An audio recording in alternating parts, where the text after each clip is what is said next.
Biological evolution. Evolution by natural selection in a true sense would have started when cellular forms of life with differences in a metabolic capability originated on Earth.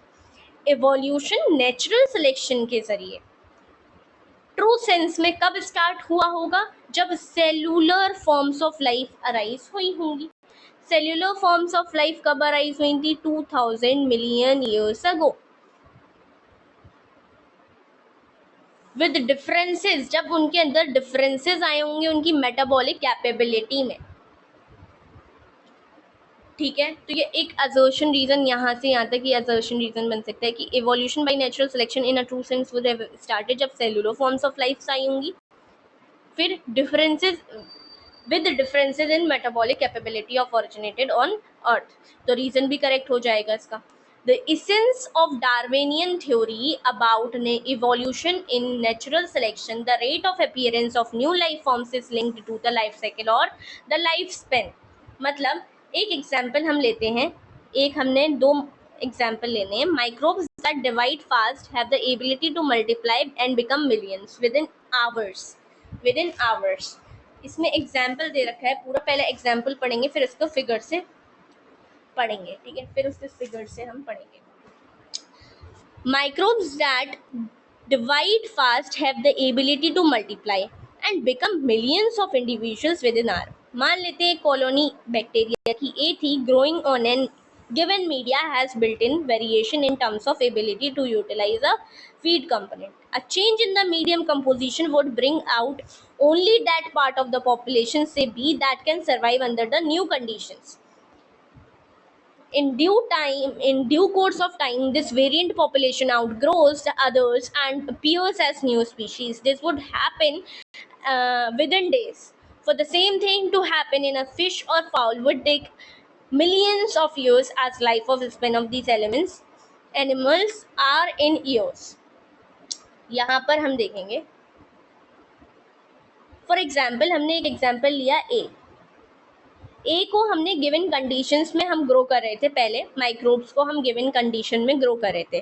Since bacteria का जो life cycle है, life span है, वो बहुत जल्दी complete हो जाता है. इस वजह से उसमें अपीयरेंस ऑफ न्यू लाइफ भी जल्दी देखने को मिलती है. इसका मतलब rate of appearance of new life is directly proportional to the life cycle और life span of an organism. तो सी ए मान लेते हैं माइक्रोब्स एक पर्टिकुलर गिवन एरिया में जो उसका हैबिटेट था उसको दे रखा था हमने पहले से ही उसको उसका एरिया उसको उस पर्टिकुलर में उसको ग्रो कराया जा रहा था.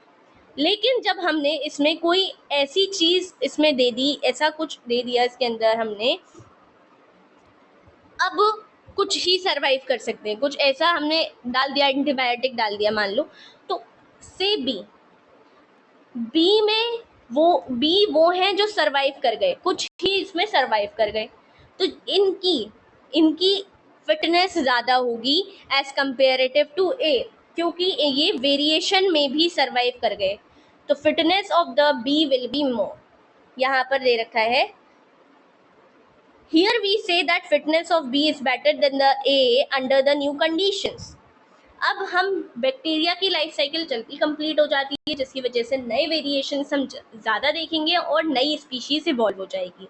लेकिन वहीं अगर फिशेस की बात करें तो फिशेस की लाइफ साइकिल बहुत ज़्यादा होती है, तो इसको मिलियंस ऑफ ईयर्स लगेंगे इस चीज़ को होने में.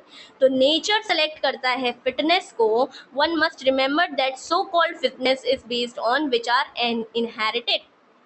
Hence, there must be a genetic basis for getting selected.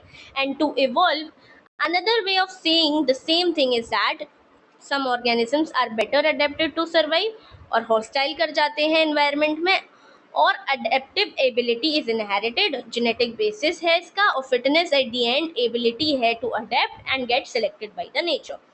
दो चीज़ें हैं जो डार्विन की कहती हैं, दो की कॉन्सेप्ट्स हैं डार्विनियन थ्योरी के. ब्रांचिंग डिसेंट की ब्रांचिंग से चीजें चल रही हैं और नेचर सेलेक्ट कर रही है basically. Even before Darwin a French naturalist आए, लेमार्क आए, said that evolution of life forms had occurred but driven by use and disuse of organ. certain use of disuse of organ करने की वजह से ही evolution होता है। इनका कहना ये था, for example he said giraffes who in an attempt to forage leaves on tall trees had to adapt by elongation of by their necks। क्या, एक जिराफ है, जिराफ ने नीचे के सारी ग्रासेस खत्म हो गई नीचे की, तो अब उसको ट्री से लीव्स चाहिए, फूड चाहिए बेसिकली, तो उसने अपने नेक को इलोंगेट किया, यूज एंड डिसयूज के अकॉर्डिंग उसने अपने नेक को यूज किया और इलोंगेट किया। ऐसा पॉसिबल है नहीं। तो as they passed on this acquired character of elongated neck to succeeding generation,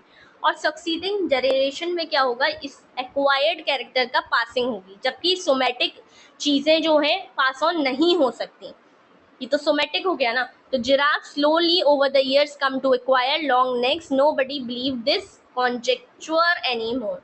इस थ्योरी को कोई नहीं बिलीव करता, बिकॉज सोमैटिक चीजों पर पास ऑन नहीं हो सकती, सोमैटिक चीजें पास ऑन नहीं हो सकती, ओनली सोमैटिक चीजें पास नहीं होंगी। Is evolution a process or the result of a process, यहाँ पर पूरा लिखा हुआ है। The world we see inanimate and animate is only the success stories of evolution. when we describe the story of this world, we describe evolution a process. on the other hand, जब हम story of life देखते हैं on earth, we treat evolution as a consequence process of natural selection. We are still not very clear whether to regard evolution and natural selection as processes or end result किसी unknown process का माने। तो it is possible that the work of Thomas Malthus on populations influenced Darwin। Basically Thomas Malthus ही थे जिन्होंने कुछ postulates दिए और उन्हीं postulates को डार्विन ने यूज किया। तो natural selection is based on the certain observations which are factual, facts पे डिटरमाइंड होता है पूरा। नेचुरल सिलेक्शन के कुछ पॉस्टुलेट्स हैं जो टोटली फैक्चुअल हैं, जैसे कि नेचुरल रिसोर्सेज लिमिटेड है और पॉपुलेशन ग्रोथ बढ़ती जा रही है। तो population are stable in size except for the seasonal fluctuations. Members of a population vary in characters. In fact, no two individuals are alike, obviously.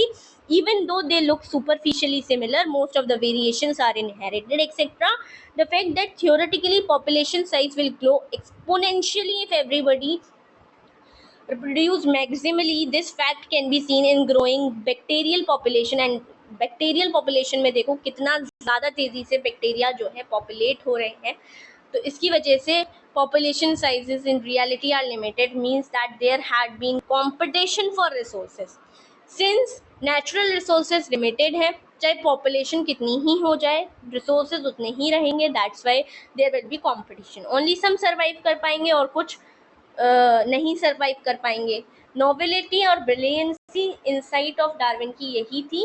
He asserted that जो variation में survive कर पाएगा, which are heritable and which make resource utilization for few, adapted to habitat better, जो बहुत अच्छे से survive कर पाएगा उन वेरिएशंस में भी और लीव कर पाएगा more progeny, hence period of time में वो जनरेशंस सर्वाइव करेंगी, will leave more progeny and there would be change in the population characteristic, और इवोल्यूशन होगा ही और नए लाइफ फॉर्म्स देखने को मिलेंगे। बेसिकली द वन वेरिएशन झेल ले